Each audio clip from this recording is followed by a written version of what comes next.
Well, Liam, first of all, great win. Yeah, brilliant win. That was our mindset coming into this game. I think every game will be the same thing. We had a game plan to stop them from playing the way they wanted to play, and it probably was a bit scrappy at first, but we nullified their threats, I thought. I don't think they had many chances, and we were clinical on our side, luckily enough.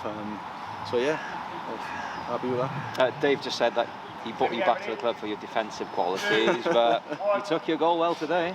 Yeah, I don't know, it must be my father's instincts when he was here at the club, innit? He's a striker, he scored a lot of goals here, but I said Hat, he put me up for corners, throw-ins, and I was like, this is the first time in my career I think I've been up in the box. I'm normally the last man back. Just gambled, put it in between the two posts, and hopefully it landed to me, and luckily it did. You'll go up for every free kick and corner between now and the end of the season after today? I hope not. Nah, well, yeah, if it's like that, of course, but I'd rather take the free kicks or something. I'd rather do that instead. But. Fair enough. It's been a whirlwind few days for you, I'm sure, after you signed a few days ago. When were you told by Dave that you would be playing today? Friday. Was it Friday? After Wednesday. The first session we had was Wednesday, but he told me before we trained that he was going to ease me until on Tuesday. And then I think something happened with Clarkey in the training session, and he was like, look, I think you might have to play. So yeah, I had to get my head around it. I only trained twice. First, well, like I said to you earlier, the last game I played any minutes was last game of the season last year, so what's that, nearly 3 months ago I think. So that's the main thing for me, getting 90 minutes today. With the injuries I had last year and stuff, it's good for me mentally, and I'm hoping it shows people around the club and everything that hopefully that's more to come. How's the body feeling after playing, was it 97 minutes?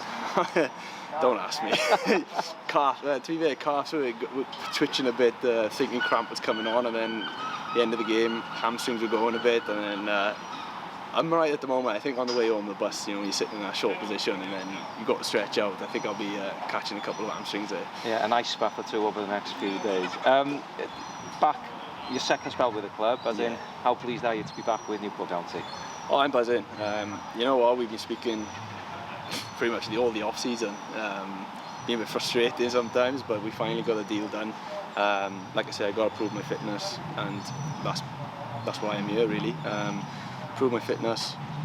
It makes sense to come home after 4 years as well, and yeah, I'm just happy. I feel like when I was here last time, it was such a good group, and I didn't really want to leave, but it was other circumstances, and people can say what they want to say, but they don't know the real reasons to it. That's between me and the people in charge at the time, and yeah, I'm just happy to be back, and hopefully we can try and do something similar to that this season, or maybe next season. Let's just see. Yeah, what do you think you can achieve this season with a group of players that you have here? You know what? Anything can happen in League Two. With Morecambe, for example, when we played them, no one expected them to be at the top for that long, and I think you just don't know. It's hard because it's early doors. It's two games they've only had. I think. Maybe you ask around Christmas time, November time, then I think we get a good idea. It's I think the boys only been together for 6 weeks, maybe 4 or 5 weeks, maybe, I don't know. So the more games they play together, the more relationships you get, the more understandings you get, and then things will start to flourish. And I think you've seen a lot of good patterns of play here today. There was a few in the first half where we got out and it looked quite sharp. So yeah, I think building those relationships can hopefully only lead to good things. And it always helps when you get a good start to the season, and you've had that obviously, 4 points out of 6 in the league and a win as well in the EFL Cup. Yeah, that's right. You know what, I think every time I look at it at the start of the season, when I look at Newport scores, I think they always start off well. I think they're always at the top 3 and stuff. I think it's one of those where no one gets carried away. It's second game, we've got 44 games left. I think boys need to just be willing to improve every game, every training session, and if that's the mindset we have, then we could go wherever we want to go. Well played today. Thank you. Thank you, Liam.